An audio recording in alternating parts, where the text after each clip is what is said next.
Hello everyone, welcome to our YouTube channel NIOS practice session में आज हम 13 session करने वाले हैं।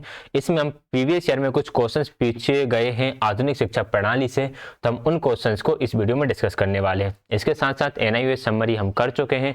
अगर आपने वो वीडियोज़ नहीं देखी है तो प्लेलिस्ट में जाइए, आपको वो सारी वीडियोज़ मिल जाएंगी। इस सीरीज़ का भी प्लेलिस्ट बना हुआ है, वहाँ पर यदि आपने प्रीवियस वीडियोज़ नहीं देखी हैं तो वह भी आप जाकर देख सकते हैं। आज हम नंबर ऑफ क्वेश्चन थोड़े से बढ़ाए हुए हैं, मैंने 35-36 क्वेश्चन हम डिस्कस करेंगे। स्टार्ट करते हैं क्वेश्चन नंबर फर्स्ट के साथ। जीवन कौशल कितने हैं? जो आपके लाइफ स्किल्स हैं, how many our life skills. Previous year में क्वेश्चन सिर्फ इतना आया था कि कौशल कितने हैं, ठीक है। एक्चुअल में वहां पर यही पूछा गया था कि लाइफ कौशल्स या फिर लाइफ स्किल्स कितने होते हैं, 6, 10, 8 या 9। क्या होगा आंसर? तो आपको याद रखना है जो लाइफ कौशल्स होते हैं, जो जीवन कौशल होते हैं, वो होते हैं टोटल 10। अब वो 10 जीवन कौशल कौन कौन से हैं इसके बारे में हम बात कर लेते हैं। 10 कॉल लाइफ स्किल्स, जिसमें सबसे पहला आता है आपका सेल्फ अवेयरनेस, जिसे हम बोलेंगे स्वयं जागरूकता। एम्पैथी, सहानुभूति। क्रिटिकल थिंकिंग, आलोचनात्मक चिंतन। क्रिएटिव थिंकिंग, सृजनात्मक चिंतन। डिसीजन मेकिंग, निर्णय लेने की क्षमता। प्रॉब्लम सॉल्विंग, समस्या समाधान। इफेक्टिव कम्युनिकेशन, प्रभावी संप्रेषण। इंटरपर्सनल रिलेशनशिप, अंत व्यक्तिगत संबंध। कोपिंग विथ स्ट्रेस, यानी कि आप चिंताओं से जूझना। कोपिंग विथ इमोशंस, भावनाओं से जूझना या भावनाओं पर विजय प्राप्त करना या भावनाओं को टैकल करना। ठीक, तो ये थे 10 कोर लाइफ स्किल्स जो कि बताए गए हैं। आगे बढ़ेंगे नेक्स्ट क्वेश्चन की तरफ, क्वेश्चन नंबर सेकंड। अच्छा, यहाँ से एक बात और ध्यान रखना, यहाँ से ऐसा भी आ जाता है कि इनमें से कौन सा इन 10 लाइफ स्किल में से नहीं है, तो आपको याद रखना है कि कौन कौन सी लाइफ स्किल्स हैं, इन्हें आपको कुल मिलाकर याद करना है एज इट इज। ठीक, आगे बात करेंगे क्वेश्चन नंबर सेकंड की तरफ। निम्नलिखित में से कौन सा उन महत्वपूर्ण कारकों में से एक नहीं है जिनकी पहचान मनोवैज्ञानिकों द्वारा की गई जो रचनात्मकता को प्रभावित करते हैं? Which of the following is not one of the important factor that have been identified by psychologist as affecting creativity. देखिए, क्रिएटिविटी को कुछ चीजें इफेक्ट करती हैं जिन्हें हम 4P के नाम से जानते हैं। ये होती हैं आपकी 4P। इन 4P में आपका प्रोडक्ट आता है, पर्सन आता है एंड प्रोसेस आता है। साथ ही साथ एक और चीज आती है, वो आती है प्रेस। प्रेस मतलब कि आपका एनवायरनमेंट। तो ये 4 चीजें हैं जो क्रिएटिविटी को इफेक्ट करती हैं, ठीक है। लेकिन जो रचनात्मकता है, इसका क्रिएटिविटी पर किसी भी प्रकार का रचनात्मक समस्या जो है, क्रिएटिव प्रॉब्लम जो है, ये क्रिएटिविटी को आपकी प्रभावित नहीं करता है। तो right answer option number A ही हो जाएगा, हमसे नोट पूछा गया था। तो ये है आपके 4P, person, product, process and press. Press means आपका वातावरण, आपका एनवायरनमेंट, आपके चारों ओर का परिवेश। आगे बात करेंगे, आप बात करते हो DSSC PRT के लिए मॉक टेस्ट की। अगर आप DSSC PRT के मॉक टेस्ट देना चाहते हैं तो आप परीक्षा ऐप डाउनलोड कर सकते हैं। परीक्षा ऐप पर आपको DSSC PRT के लिए पार्ट 1 एंड पार्ट 2 का कंप्लीट मॉक टेस्ट मिल जाएगा, जिसमें 200 क्वेश्चन रहेंगे। क्वेश्चंस का लेवल जो आपका रियल एग्जाम होता है उसके लेवल का है। क्वेश्चंस आपको बाइलिंगुअल मिलते हैं। जिस तरह से माइनस मार्किंग होती है, जिस तरह से क्वेश्चन एंड ऑप्शंस होते हैं, बिल्कुल उस तरह का आपको पैटर्न वहां पर देखने के लिए मिल जाता है। आपको वहां पर एक डेमो टेस्ट भी देखने के लिए मिल जाता है जो कि बिल्कुल फ्री है। इसको देखकर आप पता लगा सकते हो कि किस तरह के मॉक टेस्ट यहाँ पर बनाए गए हैं। अगर आप पेड सीरीज खरीदना चाहते हैं तो सिर्फ 299 रुपए की ये पेड सीरीज है, लेकिन ये आपको 149 रुपीज में मिल जाएगी यदि आप कूपन कोड DMC50 यूज करते हो। तो DMC50 कूपन कोड यूज कीजिए और ओनली 149 रुपीज में DSSC PRT की टेस्ट सीरीज आप लगा सकते हैं, जिससे आप देख सकते हो कि आपकी रैंक क्या आ रही है। क्वेश्चंस का एक्सप्लेनेशन भी मिलता है, जिससे आपको यह फायदा है कि अगर कोई नया क्वेश्चन आ जाए आपके सामने, ऐसा क्वेश्चन या किसी ऐसी थ्योरी से जुड़ा हुआ क्वेश्चन जो आपने पहले कभी नहीं पढ़ा हो, तो एक्सप्लेनेशन के साथ आपका वो क्वेश्चन भी कंप्लीट हो जाएगा। 149 कोई ज्यादा नहीं होता है, तो आप बिल्कुल इसे परचेस कर सकते हैं। डिस्क्रिप्शन में इस ऐप का लिंक दिया हुआ है, वहां से जाइए, आपको वहां से ऐप को डाउनलोड कीजिए। डाउनलोड करने के बाद आपको वहां पर स्टेट सिलेक्ट करना होता है, दिल्ली स्टेट सिलेक्ट करने के बाद जब आप टेस्ट में जाते हो तो वहां पर CTET, KVS वगैरह और दिल्ली PRT, TGT सारे आपको ऑप्शंस मिल जाएंगे। आपको सिलेक्ट करना है DSSC PRT। नीचे ही ऑप्शन होता है वाई नाउ का, आपको वहां पे जाके वाई नाउ पर क्लिक करना है और कूपन कोड यूज करना है DMC50 कूपन कोड यूज करने के बाद 299 की टेस्ट सीरीज आपको 149 में मिल जाएगी। काफी इफेक्टिव टेस्ट सीरीज है, आप प्रैक्टिस के लिए परचेस कर सकते हैं। आगे बढ़ेंगे, नेक्स्ट क्वेश्चन की तरफ, क्वेश्चन नंबर 3, निम्नलिखित में से कौन सा सोच का उपकरण है? Which of the following is are the instrument of thinking? अब थिंकिंग का इंस्ट्रूमेंट क्या है? दिमागी मानचित्र, माइंड मैप, संज्ञानात्मक अनुसंधान ट्रस्ट, कॉग्निटिव रिसर्च ट्रस्ट, या फिर अवधारणाएं यानी कि कॉन्सेप्ट्स। अगर हम बात करें कि थिंकिंग के इंस्ट्रूमेंट, तो थिंकिंग के इंस्ट्रूमेंट एक आपका कॉग्निटिव मैप होता ही है, जिसे हम माइंड मैप बोल सकते हैं, CORT भी होते हैं, इसे आपको याद रखना है। CORT क्या है, इसके बारे में हमने NIOS में डिटेल में पढ़ा है, बहुत डिटेल में पढ़ रखा है। और जो आपके कॉन्सेप्ट्स हैं वे भी आपके थिंकिंग के इंस्ट्रूमेंट्स हैं। तो ये तीनों के तीनों ही हमारे थिंकिंग के इंस्ट्रूमेंट हैं। तो राइट आंसर ऑप्शन नंबर 3 हो जाएगा, A, B and C।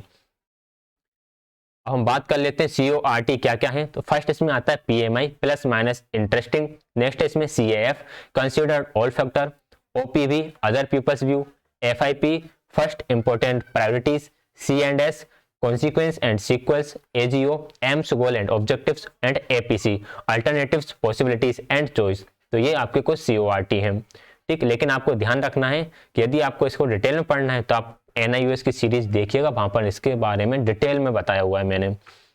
Question number 4 है, किस समाज शास्त्री ने समाज तथा संस्कृति के संरक्षण में शिक्षा प्रणाली की भूमिका पर बल दिया है? Which sociologist emphasise the role of education system in the provision of society and culture? बताइए क्या होगा इसका right answer? Emile Durkheim, Karl Marx, John Dewey, या फिर इवान एलिच? राइट आंसर है इसका एमाइल दुर्किम, जो कि एक फ्रांस के रहने वाले थे, फ्रांसीसी समाजशास्त्री थे, जिन्होंने समाज तथा संस्कृति के संरक्षण में शिक्षा प्रणाली की भूमिका पर बल दिया है। आगे चलेंगे क्वेश्चन नंबर 5 की तरफ। निम्नलिखित में से कौन सा ज्ञान और सत्य के 6 सिद्धांतों का हिस्सा नहीं है? Which of the following is not a part of 6 principle of knowledge and truth? संसक्तता, अंतर्ज्ञान, रहस्योद्घाटन, या फिर स्वमताभिमानी, कोहेरेंस, इंट्यूशन, रिविलेंस, या फिर ऑटोक्रेटिक प्रिंसिपल? क्या होगा इसका राइट आंसर? तो जो ऑटोक्रेटिक प्रिंसिपल है यह ज्ञान और सत्य के 6 सिद्धांतों का हिस्सा नहीं है। तो ज्ञान और सत्य के 6 सिद्धांत कौन कौन से, उन 6 सिद्धांतों के बारे में बात कर लेते हैं। एक आता है आपका revelation theory, coherence theory, presentative theory, representative theory, pragmatic theory और इंट्यूशन थ्योरी। तो ये जो 6 थ्योरीज हैं ये ज्ञान और सत्य के 6 सिद्धांत हैं। इन्हीं का यहीं पर हिंदी में ट्रांसलेशन किया है। रहस्योद्घाटन, सुसंगता, प्रस्तुति, प्रतिनिधि, व्यावहारिक और अंतर्ज्ञान। ये आपको याद रखना है।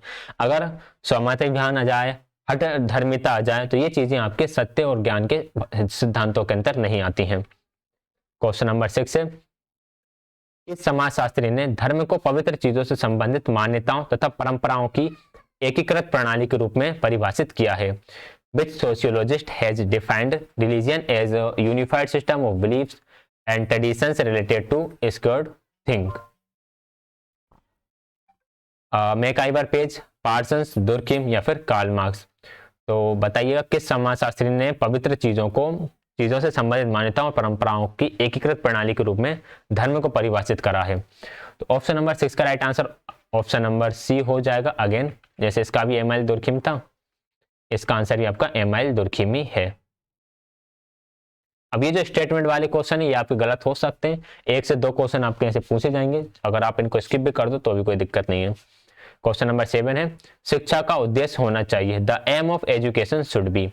विद्यार्थियों में व्यावसायिक कुशलता का विकास करना, to develop vocational skill among the students, विद्यार्थियों में सामाजिक जागरूकता का विकास करना, developing social awareness among the student, परीक्षा के लिए तैयार करना, preparing the student for examination, व्यावहारिक जीवन के लिए तैयार करना, प्रिपेयरिंग फॉर प्रैक्टिकल लाइफ। अगर हम फर्स्ट सेकंड की बात करें तो ये कुछ हद तक ठीक है कि यार हम उनमें कुछ वोकेशनल स्किल्स डेवलप करेंगे और उनके जो सोसाइटी है सोसाइटी के लिए अवेयरनेस भी प्रिपेयर करेंगे, ठीक है, उनके अंदर डेवलप करेंगे। लेकिन और सी तो करो ठीक है नहीं है, क्योंकि परीक्षा के लिए तैयार करना हमारा उद्देश्य होता नहीं है। अब डी आता है व्यवहारिक जीवन के लिए तैयार करना। मेन उद्देश्य तो यही है। व्यवहारिक मतलब कि जो दैनिक जीवन है, जो प्रैक्टिकल लाइफ है। आखिर हम थ्योरीज में कुछ और पढ़ते हैं और जब हम लाइफ में जाकर देखते हैं तो चीजें कुछ और होती हैं, तो इसके लिए प्रिपेयर करना। तो right answer option number D रहेगा। ये होता है शिक्षा का उद्देश्य। क्वेश्चन नंबर 8, किसी विद्यार्थी की सबसे महत्वपूर्ण विशेषता है? The most important characteristics of a student is? उत्तरदायित्व की अनुभूति, सेंस ऑफ रिस्पॉन्सिबिलिटी, ईमानदारी, ऑनेस्टी, सहभागिता, पार्टिसिपेशन, आज्ञाकारिता, ओबीडियंस। अगर हम भारतीय शिक्षा प्रणाली की बात करें तो विद्यार्थी की सबसे महत्वपूर्ण विशेषता वहां पर मानी जाती है आज्ञाकारिता। वह शिक्षक की आज्ञा का बिल्कुल पूर्ण रूप से पालन करता है। अगर हम बात करें तो आप सभी ने अरुणी के नाम के एक जो शिष्य है उसकी कहानी सुनी होगी। अगर आप मेरी सीरीज स्टार्टिंग से देखते हुए आ रहे हैं तो आपने ये कहानी जरूर सुनी होगी। मैंने प्रीवियस वीडियोज में ये पूरी स्टोरी सुनाई हुई है। तो सबसे महत्वपूर्ण विशेषता मानी गई कि वह जो बच्चा है, जो शिष्य है, वह आज्ञाकारी होना चाहिए। क्वेश्चन नंबर 9 है, चरित्र का विकास होता है, डेवलप्स कैरेक्टर्स। कैरेक्टर किसके द्वारा डेवलप होता है? इच्छा शक्ति द्वारा, बर्ताव व्यवहार द्वारा, नैतिकता द्वारा या सभी के द्वारा? अगर हम चरित्र के विकास की बात करें तो इन तीनों के द्वारा ही व्यक्ति का चरित्र या व्यक्तित्व का विकास होता है। तो right answer option number D हो जाएगा। नेक्स्ट है क्वेश्चन नंबर 10, कौन से गुण अच्छे मानसिक स्वास्थ्य के नहीं हैं? What are not the characteristic of good mental health? Good mental health, देखिए, नियमित जीवन और संवेगात्मक परिपक्वता, regular living and emotional maturity. Emotionally maturity है, इसका मतलब कि वह मेंटली बंदा जो है वह हेल्दी है। आत्मविश्वास और सहनशीलता, अगर व्यक्ति के अंदर कॉन्फिडेंस है एंड टॉलरेंस भी है तो वह भी भाई या फिर लिमिटेड इन सेल्फ। तो ये हम कह सकते हैं कि ये अच्छे उसकी विशेषता नहीं है। ठीक है, अच्छे मानसिक स्वास्थ्य की विशेषता ये नहीं है। वास्तविकता की स्वीकृति, स्वयं मूल्यांकन की योग्यता, acceptance of reality, ability to self evaluate, ये भी अच्छे मानसिक स्वास्थ्य की विशेषता है। तो बाकी तीनों ही हैं, लेकिन ऑप्शन नंबर सी नहीं है। तो right answer option number C हो जाएगा, क्योंकि हमसे यहाँ पर नोट ही पूछा गया था। नेक्स्ट है क्वेश्चन नंबर 11, मानसिक स्वास्थ्य के नियमों को खोजना, उन्हें बनाए रखना अध्ययन का केंद्र बिंदु है। The focus of the study on finding and maintaining the law of mental health is. ये स्टेटमेंट किसका है? शेफर, हेल्डफील्ड का, ड्रेवर का या फिर लेडेल का? क्या हुआ आंसर इसका? अगेन फैक्चुअल क्वेश्चन है, right answer option number C है, ड्रेवर। ऐसे क्वेश्चंस को छोड़ सकते हैं। क्वेश्चन नंबर 12 है, अभिवृत्ति संप्रत्यय है। Attitude is the concept of, संज्ञान परक, क्रिया परक, संवेगात्मक परक या ये सभी? देखिए, ये क्वेश्चन थोड़े से हो जाते हैं हमारे डाउटफुल, क्योंकि जो आपका एटीट्यूड है वो एटीट्यूड आपके संवेग से जुड़ा हुआ भी हो सकता है और आपके संज्ञान से जुड़ा हुआ भी होता है। बट इसका आंसर ऑप्शन नंबर डी माना गया है, ऑल ऑफ दीज। ये आपके कॉग्निशन से भी जुड़ा होता है, आपकी एक्टिविटीज यानी कि आपके साइकोमोटर डोमेन से भी जुड़ा हुआ है और आपके इमोशनल डोमेन से भी जुड़ा हुआ है। आगे बढ़ेंगे क्वेश्चन नंबर 13 की तरफ। मानसिक स्वास्थ्य और में घनिष्ठ संबंध है। There is a close relationship between mental health and, mental health और किस में अच्छा संबंध है? अभिवृद्धि, स्वीकार्यता, बचने या समायोजन, एटीट्यूड, एक्सेप्टेबिलिटी, एस्केप या फिर एडजस्टमेंट? आपका मेंटल हेल्थ कितना अच्छा है यही डिपेंड करेगा कि आप वातावरण में कितने अच्छी तरीके से एडजस्ट कर सकते हो। तो एडजस्टमेंट और मेंटल हेल्थ का बहुत बढ़िया रिलेशन है। अगर आप मेंटली फिट हो तो आप किसी भी वातावरण में आपको एडजस्ट करने में दिक्कत नहीं होगी, और आप मेंटली ठीक नहीं हो तो आप एडजस्ट नहीं कर पाते हो। तो right answer option number D हो जाएगा। नेक्स्ट है क्वेश्चन नंबर 14, सीखने का सर्वाधिक उपयुक्त अर्थ है। The most of the ever meaning of learning. Learning का मेन मीनिंग क्या होता है? लर्निंग का मतलब होता है व्यवहार में परिवर्तन। तो कौशलों का अर्जन को लर्निंग हम कुछ हद तक कह सकते हैं, ज्ञान अर्जन भी कुछ हद तक है, व्यवहार में परिवर्तन बिल्कुल है, व्यक्तित्व समायोजन भी है। तो यहाँ कहेंगे व्यवहार में परिमार्जन। यहाँ पर थोड़ा सा इसका ट्रांसलेशन गलत हुआ है, इसे हम बोलेंगे चेंज इन बिहेवियर या मॉडिफिकेशन इन बिहेवियर, या फिर कुछ बिहेवियर में आप ऐड कर रहे हो। तो right answer option number C रहेगा। क्वेश्चन नंबर 15 है, गेट्स के अनुसार अनुभव द्वारा व्यवहार में परिवर्तन ही। देखिए, किसी के भी अनुसार हो, परिवर्तन किस में हो रहा है? व्यवहार में। व्यवहार में परिवर्तन होता है तो वह क्या होता है? व्यवहार में परिवर्तन होता है तो वह आपका सीखना होता है, वह आपकी लर्निंग होती है। ठीक, आगे बढ़ेंगे क्वेश्चन नंबर 16, रुचि का संबंध है। Interest is related to. अब इंटरेस्ट का रिलेशन किससे है? योग्यता से, अवधान से, दोनों से या फिर दोनों में से कोई नहीं। Qualification, attention, both A and B या फिर नन ऑफ दीज? देखिए, जो आपका इंटरेस्ट होता है इसका मुख्य संबंध होता है आपकी अटेंशन से, या आप कितनी जिस चीज में आपका इंटरेस्ट होता है उस चीज में आपकी अटेंशन भी ज्यादा होती है। तो राइट आंसर इसका ऑप्शन नंबर बी रहेगा। क्वेश्चन नंबर 17 है, संप्रत्यय निर्माण का प्रथम सोपान है। The first stage of concept formation is, concept formation का पहला स्टेप क्या रहेगा? कॉन्सेप्ट फॉर्मेशन का जो पहला स्टेप होता है वह होता है प्रत्यक्षीकरण यानी कि परसेप्शन। सबसे पहले व्यक्ति चीजों को देखता है, सेंसेशन होता है, उसके बाद फिर वो उन चीजों को क्या बोलते हैं, प्रत्यक्षीकरण करता है, उनका परसेप्शन अपने माइंड में बनाता है हर एक चीज को लेकर। तो option number C right answer होगा। डिफरेंशिएशन, सेपरेशन बाद की अवस्था है। जनरलाइजेशन तो एक लास्ट स्टेज में पहुंच जाता है, बाद में वो जो नियम है या जो चीज है उनको जनरलाइज कर लेता है कि ये ऐसा होता है। तो राइट आंसर सी रहेगा। 18 है, अवधान के आंतरिक अथवा व्यक्तिनिष्ठ निर्धारक है। द इंटरनल और सब्जेक्टिव डिटर्मिनेंट ऑफ अटेंशन। देखिए रुचि व्यक्तिगत होती है, बिल्कुल होती है। लक्ष्य व्यक्तिगत होता है, गोल भी व्यक्तिगत होता है।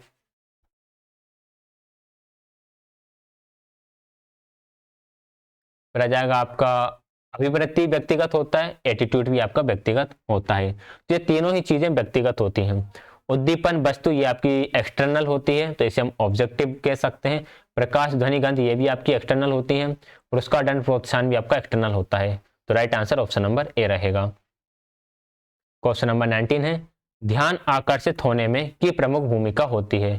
Plays a major role in attracting attention. देखिए किसी चीज पर हमारी अटेंशन कब जाएगी? तब कि जब उसकी इंटेंसिटी कितनी ज्यादा रहेगी उस स्टिमुलस की। ठीक है, मान लो कहीं पर कोई लाइट जल रही है, बहुत सारी लाइट जल रही है, लेकिन जिस लाइट की इंटेंसिटी ज्यादा होती है वह हमें जल्दी से नजर आ जाती है। तो राइट आंसर क्या रहेगा? ऑप्शन नंबर ए रहेगा, intensity of stimulus. For example कोई आपको आवाज देकर चिल्ला रहा है, तो आप उस आवाज को सुनोगे जो आवाज सबसे तेज होगी, जिस वॉइस की इंटेंसिटी सबसे ज्यादा होगी। तो right answer option number A रहेगा। आगे बढ़ते हैं क्वेश्चन नंबर 20 की तरफ। क्वेश्चन नंबर 20 है, अनुभव द्वारा व्यवहार में परिवर्तन क्या कहलाता है? Change in behaviour through experiences is called learning यानी कि सीखना। ऑप्शन नंबर बी हो जाएगा करेक्ट आंसर। कुछ इजी क्वेश्चंस भी इसमें आ गए हैं। ध्यान को केंद्रित करने की आंतरिक दशा है। The internal state of concentrating the attention is. देखिए अटेंशन को आपको लगाने की इंटरनल जो क्या बोलेंगे इंटरनल स्टेट कौन सी है, हमें यह बताना है। देखो अवधि तो एक चीज अलग है, नवीनता भी अलग है, आकार भी अलग है, ये सारी चीजें बाहरी होती हैं, लेकिन जो आपका इंटरेस्ट है, जो आपकी रुचि है, ये इंटरनली होती है कि किस चीज, कौन सी चीज में आपका इंटरेस्ट है, किस में आपका इंटरेस्ट नहीं है। तो ये सारे आपके इंटरनल फैक्टर के अंदर आ जाते हैं। राइट आंसर इसका ऑप्शन नंबर सी रहेगा। क्वेश्चन नंबर 22 है, एक परिस्थिति में अर्जित ज्ञान दूसरी परिस्थिति में उपयोग कहलाता है। देखिए the application of knowledge acquired in one situation to another situation is called. अगर आपने एक सिचुएशन में कोई ज्ञान अर्जित करा और वही ज्ञान दूसरी परिस्थिति में उपयोग में आ रहा है, तो हम इसे बोलते हैं पॉजिटिव ट्रांसफर ऑफ लर्निंग, सीखने में धनात्मक स्थानांतरण। तो option number B right answer हो जाएगा। ये ट्रांसफर ऑफ लर्निंग से जुड़ा हुआ है, सीखने में स्थानांतरण से जुड़ा हुआ है। ऑप्शन नंबर सी यहाँ पर है सीखने का पठार। सीखने का पठार क्या होता है? लर्निंग होते होते एक टाइम ऐसा आ जाता है कि बच्चा सीखना बंद कर देता है, तो उसे हम बोलते हैं लर्निंग, प्लेटू ऑफ लर्निंग। ये विषय में उसकी नीरसता के कारण आ सकता है, शिक्षण विधियों का सही प्रयोग न होने के कारण आ सकता है, या फिर बच्चे ने सब कुछ सीख लिया हो, अब उस बुक में या जिस भी टॉपिक से वह सीख रहा है उस टॉपिक में कुछ सीखने के लिए बचा ना हो, तो ये लर्निंग प्लेटू की कंडीशन बन जाती है। क्वेश्चन नंबर 23 है, सीखना एक तरह के व्यवहार का क्या है? Learning is a kind of behaviour. देखिए change in behaviour is learning, या change in behaviour is learning. बिल्कुल व्यवहार में परिवर्तन ही सीखना है। तो व्यवहार का बचाव नहीं है, विस्तार नहीं है, प्रसार नहीं है, व्यवहार में संशोधन है। अमेंडमेंट कह सकते हैं, इसे मॉडिफिकेशन कहेंगे तो ज्यादा सही रहेगा। मॉडिफिकेशन, मॉडिफिकेशन इन बिहेवियर, और सिंपल भाषा में बोलें तो change in behaviour is learning. तो right answer option number C रहेगा। क्वेश्चन नंबर 24 है, शिक्षा के क्षेत्र में पाठ्यचर्या शब्दावली की ओर संकेत करती है। The term curriculum in the field of education refers to. Curriculum का अर्थ क्या है? शिक्षण पद्धति एवं पढ़ाई जाने वाली विषय वस्तु, विद्यार्थी का संपूर्ण कार्यक्रम जिसमें विद्यार्थी प्रतिदिन अनुभव करते हैं, मूल्यांकन प्रक्रिया, या बार बार ली जाने वाली परीक्षाएं। ये बार बार ली जाने वाली परीक्षाएं तो इसके अंदर बिल्कुल नहीं आने वाली हैं, मूल्यांकन प्रक्रिया भी नहीं आती है। अब जो आपका पाठ्यचर्या है उसमें शिक्षण पद्धति एवं पढ़ाई जाने वाली विषय वस्तु, और बी ऑप्शन कह रहा है विद्यालय का संपूर्ण कार्यक्रम जिसमें विद्यार्थी प्रतिदिन अनुभव करते हैं। तो विद्यालय का संपूर्ण कार्यक्रम आता है आपके करिकुलम के अंदर। The entire programme of the school which the students experience on the daily basis. तो right answer option number B हो जाएगा। नेक्स्ट है क्वेश्चन नंबर 25। निम्नलिखित में से कौन सी प्रगतिशील शिक्षा की विशेषता है? Which of the following is a characteristics of progressive education? समय सारणी और बैठने की व्यवस्था में लचीलापन, flexibility in schedule and sitting arrangement, बिल्कुल ठीक है। फ्लेक्सिबिलिटी जो प्रोग्रेसिव एजुकेशन है उसमें यही बोला गया है कि सिटिंग अरेंजमेंट में थोड़ी सी फ्लेक्सिबिलिटी हो, ताकि छोटे बच्चों को आगे और बड़े बच्चों को पीछे बैठाया जाए, इस तरह का अरेंजमेंट हो कि सारे बच्चे देख सकें। अगर कोई लर्निंग डिसेबिलिटी वाला बच्चा है तो वह भी वहां पर बैठ सके। केवल प्रस्तावित पाठ्य पुस्तकों पर आधारित अनुच्छेद नहीं होगा। परीक्षाओं में अच्छे अंक प्राप्त करने पर बल नहीं होगा। बार बार ली जाने वाली परीक्षाएं भी नहीं होंगी। तो ऑप्शन नंबर ए राइट आंसर रहेगा। 26 है, प्रगतिशील शिक्षा में अपरिहार्य है कि कक्षा कक्ष। In progressive education it is essential that the classroom. सत्तावादी होता है जहां शिक्षक आदेश देता है और शिक्षार्थी चुपचाप अनुसरण करते हैं। सबके लिए मुक्त होता है जिसमें शिक्षक अनुपस्थित होता है। शिक्षक के पूर्ण नियंत्रण में होता है जिसमें अधिनायकवादी होता है, जो शिक्षा के अधिनायकवादी रहेगा। लोकतांत्रिक होता है और समझने के लिए बच्चों को पर्याप्त स्थान दिया जाता है। सत्तावादी नहीं होता है, शिक्षक अनुपस्थित होगा तो कैसे काम चलेगा, शिक्षक के हाथ में पूर्ण नियंत्रण नहीं होगा। यह लोकतांत्रिक होगा। It is a democratic and childrens are given enough space to understand. ठीक है, बच्चों को सीखने के लिए पर्याप्त स्थान यहाँ पर दिया जाएगा। तो right answer option number D रहेगा। 27 है, प्रगतिशील शिक्षा के संदर्भ में निम्नलिखित में से कौन सा कथन जॉन डीवी के अनुसार समुचित है? With reference to progressive education which one of the following statements is correct according to John Dewey? कक्षा में प्रजातंत्र का कोई स्थान नहीं होना चाहिए। Democracy should have no place in the classroom. विद्यार्थियों को स्वयं ही सामाजिक समस्याओं को सुलझाने में सक्षम होना चाहिए। Student should be able to solve social problem on their own. जिज्ञासा विद्यार्थियों के स्वभाव में अंतर्निहित नहीं है, अपितु इसका संवर्धन करना चाहिए। Curiosity is not inherent in the nature of the students but it should be cultivated. कक्षा में विद्यार्थियों का निरीक्षण करना चाहिए। Observe the student in the class. अब क्या होगा इसका राइट आंसर? देखिए, अगर हम प्रोग्रेसिव एजुकेशन की बात करें, ऑप्शन नंबर सी सही हो जाता अगर यहाँ पर नोट नहीं लिखा होता तो, लेकिन यहाँ पर नहीं लिखा इसलिए ये गलत है। विद्यार्थियों का निरीक्षण करने से जुड़ा हुआ है नहीं। प्रजातंत्र का कोई स्थान नहीं होगा तो ये भी नहीं है। फिर ऑप्शन नंबर बी ही बचता है, student should be able to solve social problem on their own. प्रगतिशील शिक्षा के संदर्भ में हमें बच्चों को इस काबिल बनाना है कि वह समस्याओं को खुद ही सुलझा सके। तो बी करेक्ट आंसर हो जाएगा। Question number 28। अच्छा, 28 की जगह डायरेक्ट 48 क्वेश्चन मिला। अब आप कह रहे होगे सर कि ये जो बीच वाले क्वेश्चन है कहाँ गया? 28 से लेकर 47 तक के ये क्वेश्चन आपने कहाँ गायब कर दिए? देखिए, अभी आप देख रहा होगा कि ये जो कुछ क्वेश्चन है ये क्वेश्चन इजी चल रहे थे, तो ये क्वेश्चन इस बुक में सीटेट के दिए हुए थे, इसलिए मैंने इन क्वेश्चंस को सभी को स्किप कर दिया है और डायरेक्ट में DSSC के क्वेश्चन की तरफ आ गया हूँ, क्योंकि सीटेट के वाले ये जो क्वेश्चन है ये बहुत ही ईजी क्वेश्चन है, उन्हें डिस्कस करके अपना टाइम वेस्ट ही होना है।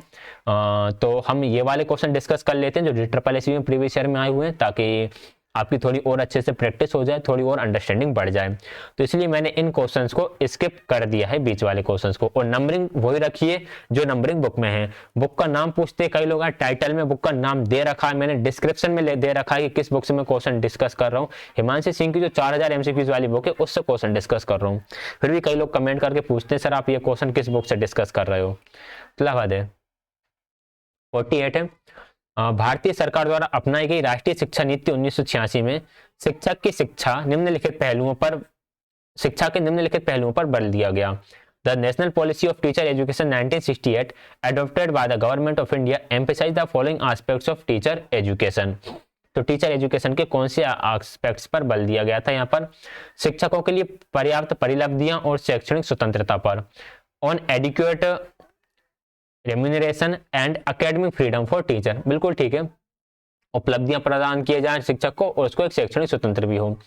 यात्रा भत्ता, परिवार पेंशन की बात यहाँ पर नहीं की गई थी, ये बाद में चीजें आई है। इन सर्विस ट्रेनिंग के बारे में बात बाद में आई 1986 में। पदोन्नति, सेवानिवृत्ति के बारे में भी आपके उसमें 1986 वगैरह में बात की गई है। तो इसका right answer option number A रहेगा। क्वेश्चन नंबर 49 है, पाठ्यचर्या एक क्या है? करिकुलम इज वन, एक पाठ्य वस्तु है।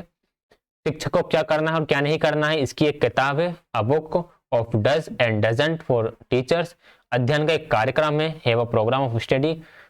कुशल आलोचनाओं का एक किताब है, बुक ऑफ स्किलफुल क्रिटिक्स। देखिए स्किलफुल क्रिटिक्स का तो यहाँ पर कुछ रोल है नहीं है, तो डी तो इसका आंसर फिर होने ही वाला नहीं है, ठीक है। और अगर हम बात करें शिक्षकों को क्या करना और क्या नहीं करना, ऐसा कुछ भी इसमें नहीं लिखा है।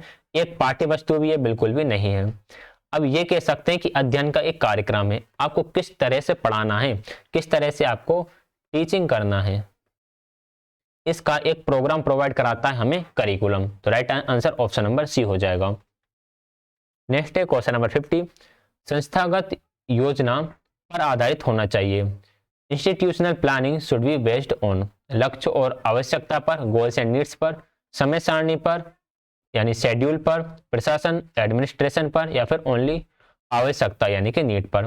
देखिए जो आपकी संस्थागत योजनाएं होती हैं वे हमेशा इस पर आधारित होती हैं कि हमारे क्या क्या लक्ष्य हैं और किन किन आवश्यकताओं की पूर्ति के लिए हमने लक्ष्यों को रखा गया है। तो राइट आंसर ऑप्शन नंबर ए हो जाएगा। आगे बढ़ेंगे क्वेश्चन नंबर 51 की तरफ। 51 है, नेशनल करिकुलम फ्रेमवर्क 2005 के अनुसार ईवीएस का उद्देश्य निम्नलिखित में से कौन सा है? एज पर the national curriculum framework 2005 which of the following is the objective of EVS? पर्यावरणीय मुद्दों के बारे में जागरूकता विकसित करना, यह हमारे ईवीएस का उद्देश्य होता है। Developing awareness of environmental issues, प्राकृतिक, सामाजिक और सांस्कृतिक वातावरण के बीच संबंधों का पता लगाने और समझने के लिए बच्चों को प्रशिक्षित करने के लिए। Train children to explore and understanding the relationship between the nature, social and cultural environment, ये भी ईवीएस का उद्देश्य होता है। विशेष रूप से प्रकृतिकृत पर्यावरण के संबंध में बच्चे की जिज्ञासा और रचनात्मकता का पोषण करना। To nurture the curiosity and creativity of the child specially in the relation of environmental, तो ये भी राइट आंसर है। तो 51 का राइट आंसर ऑप्शन नंबर रहेगा हमारा सी, क्योंकि ये तीनों के तीनों ही करेक्ट आंसर हैं। क्वेश्चन नंबर है 52, निम्नलिखित में से कौन सा शिक्षा के अधिकार अधिनियम 2009 के अनुसार स्कूल प्रबंधन समिति का एक कार्य नहीं है? स्कूल प्रबंधन समिति जो होती है एसएमसी, स्कूल मैनेजमेंट कमेटी, उसका कार्य क्या नहीं है? Which one of the following is not a function of the school management committee as पर the right to education act 2009? माता पिता को अपने बच्चों को दंडित करने के लिए प्रोत्साहित करना, encouraging parents to punish their child, अनुदान की उपयोगिता की निगरानी करना, to monitor the utilization of the grant, school के कार्य की निगरानी करना, to supervise the work of school, school की विकास योजना तैयार करना, preparation the school development programme, या क्या लिखा है डेवलपमेंट प्लान। तो ये तीनों तो इसके काम हैं भाई, उपयोग क्या राशि दी गई, उस राशि की किस तरह से उस राशि को यूज किया गया उसकी निगरानी करना, कार्य की निगरानी रखना, विकास योजनाओं की निगरानी रखना। लेकिन बच्चों को दंडित करने के लिए प्रोत्साहित करना ये एसएमसी का कार्य नहीं है, तो ऑप्शन नंबर करेक्ट आंसर होगा। क्वेश्चन नंबर 53, निम्नलिखित में से कौन सा पाठ्यक्रम विकास का सही क्रम है? Which of the following is the correct sequence of curriculum development? उद्देश्यों का मूल्यांकन, इवैल्यूएशन ऑफ ऑब्जेक्टिव्स, उद्देश्यों का गठन, फॉर्मेशन ऑफ ऑब्जेक्टिव्स, शिक्षण अधिगम अनुभवों को लागू करना, अप्लाइंग टीचिंग लर्निंग एक्सपीरियंसेस, शिक्षण सीखने के अनुभव का चयन करना, selection of teaching learning experience. अब इनको हमें क्रम से लगाना है। देखिए सबसे पहले हम क्या करते हैं, सबसे पहले हम करते हैं उद्देश्यों का गठन कि क्या क्या ऑब्जेक्टिव्स हैं जिनका हमें गठन करना है। फिर इसके बाद हम करते हैं कि भाई इससे जुड़े हुए एक्सपीरियंसेसों को हम सिलेक्ट कर लेते हैं कि इससे जुड़े हुए कौन कौन सी एक्सपीरियंस हमें यहाँ पर यूज करना है। फिर हम जो टीचिंग लर्निंग एक्सपीरियंस है उनको लेकर आते हैं और लास्ट में एवेल्युएशन होगा। तो सबसे पहले आएगा बी, फिर आएगा आपका डी, उसके बाद सी, फिर A. B D C A option number 4 में है, ऑप्शन नंबर 4 करेक्ट आंसर हो जाएगा। यहाँ पर ए आ रहा है तो मैं इसे करेक्ट कर दूंगा पीपीटी में। Question number 53। 54 है, आधुनिक शिक्षा मॉडर्न एजुकेशन अंतःक्रिया का विकास कर रहा है, डेवलपिंग इंटरेक्शन अधिक से अधिक सिद्धांतों तथ्यों को प्रस्तुत कर रहा है, present more and more theories and facts. तो दोनों ही काम है जो हमारी आधुनिक शिक्षा यानी मॉडर्न एजुकेशन कर रही है, तो थर्ड इसका राइट आंसर रहेगा। 55 है, राष्ट्रीय पाठ्यक्रम की रूपरेखा 2005 के अनुसार उच्च प्राथमिक स्तर पर इतिहास पढ़ाने के विषय में निम्नलिखित में से कौन सा या कौन से कथन सही है? Which one of the following statements is are correct regarding the teaching of history at the upper primary level as पर द नेशनल करिकुलम फ्रेमवर्क 2005? बताओ। उच्च प्राथमिक स्तर में इतिहास को भारत के विकास पर ध्यान केंद्रित करना चाहिए। In upper primary stage history should focus on development in India. ठीक है। उच्च प्राथमिक स्तर पर इतिहास भारत के विभिन्न हिस्सों में विकास के साथ साथ विश्व के अन्य हिस्सों में विकास कार्यक्रमों पर खंज पर ध्यान दे, शायद खोज होगा, खोज पर ध्यान दे। At the upper primary level, history focuses on development in different parts of India as well as the development और programme in other parts of the world. तो बी ज्यादा सही है ऐसे कि भारत के हिस्सों के बारे में तो हम अध्ययन कराएंगे, साथ के साथ विश्व के अन्य भागों में किस तरह का काम चल रहा है उस पर ही हम ध्यान देंगे। केवल भारत के बारे में बात तो इसमें करेंगे नहीं। इससे क्या होगा, एक तरह से लिमिटेशन हो जाएगी, बच्चा आउट ऑफ द वर्ल्ड या आउट ऑफ कंट्री एक्सप्लोर नहीं कर पाएगा चीजों को। तो ओनली बी वाला सही रहेगा, इसका option number second right answer. Next question number 56, निम्नलिखित में से कौन शिक्षा के अवसर में समानता की महत्वपूर्ण बाधा है? Which of the following are important barrier to equality of opportunity in education? शिक्षार्थी की आर्थिक स्थिति में अंतर, difference in the economic status of the learner. हाँ, शिक्षक की आर्थिक स्थिति में अंतर होता है जिससे सभी को शिक्षा के समान अवसर नहीं मिल पाते। जेंडर असमानता का कोई रोल नहीं है कि बॉयज ज्यादा गर्ल्स ज्यादा हैं तो शिक्षा नहीं मिल पा रही। सार्वजनिक विद्यालय प्रणाली भी इसका एक रीजन है कि पब्लिक स्कूल सिस्टम इस तरह से है कि सबको एजुकेशन का मौका नहीं मिल पाता है।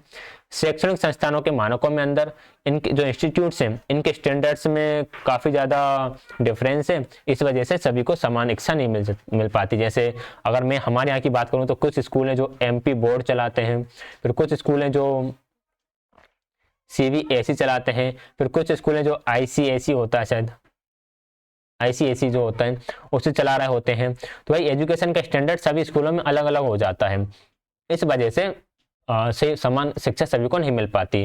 तो बी इसका रीजन नहीं है, लेकिन A, C और D है। A, C और D तो किसी ऑप्शन में दिया ही नहीं है। जेंडर असमानता तो इसमें बाधक होगा नहीं, आर्थिक स्थिति बाकी ये सब तो होगा। इसका राइट आंसर आपका A, C और D होगा। ठीक है, A, C and D correct कर लेंगे इसको। 53 से ही करना है और 56 से ही करना है। चलिए, तो ये थे हमारे आज के क्वेश्चन जो हमने आज की क्लास में डिस्कस करे हैं। क्वेश्चंस कैसे लगे कमेंट करके जरूर बताइएगा। आप लोग कमेंट नहीं करते हो। वीडियो को प्लीज लाइक शेयर, चैनल को सब्सक्राइब कर दीजिएगा। टेलीग्राम चैनल ज्वाइन कर लेना जहां पर आपको PDF मिल जाएगा। ये सोशल मीडिया हैंडल है, इस पर आप मुझे फॉलो कर सकते हैं। 2-4 फॉलोअर्स बढ़ जाएंगे, मुझे अच्छा लगेगा। PDF टेलीग्राम चैनल पर मिल जाता है, तो वहां से आप PDF को डाउनलोड कर लीजिएगा। कोई भी डाउट हो कमेंट करके बिल्कुल पूछ सकते हैं। वीडियो देखने के लिए आप सभी का बहुत बहुत धन्यवाद।